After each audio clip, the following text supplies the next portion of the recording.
Good morning. এতিয়া আছোঁ বাৰীত। আমাৰ বাৰীত বাৰীত মজা আছে। এতিয়া ৰোপণে এয়া কি ছিঙি আছে ৰোপণ?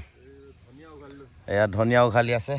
আৰু ইয়াত দেখিছে না মূলা, মৰিচা, সৰিয়হ শাক, কণ বিলাহী পুলি, পালেং, লোকেল ধনিয়া, এইবোৰ চব আমাৰ এতিয়া বাৰীৰ পৰা লৈ লৈছোঁ। ৰাতিপুৱাই ছিঙি লৈছোঁ।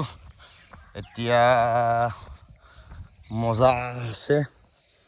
আৰু এয়া ৰোপণে পূৰা ছিঙি আছে, মজা আছে। আৰু বস্তু অনুসন্ধান কৰি আছোঁ মই। কি অনুসন্ধান? এইটো খাই নাই, এইটো আমি হ'লে খাওঁ দাইলত দি কি? টেঙা লাই খুতুৰা, আমি মালভোগ খুতুৰা বুলি কওঁ। মালভোগ খুতুৰা। মালভোগ খুতুৰা আমাৰ মজা আছে। এতিয়া হৈ আছে খেতি। আৰু দেখিছে আপোনালোকে এয়া মূলা চোলা আমি চব এতিয়া শাক বুটলি লৈছোঁ। আৰু মজা আছে। এতিয়া গুৱাহাটী যাত্ৰা আৰম্ভ হ'ব দেই ৰাইজ। এতিয়া আছোঁ জাপি সজিয়াৰ পৰা এতিয়া গুৱাহাটী যাত্ৰা। ৰ'দটো ওলাইছে, মজা আছে।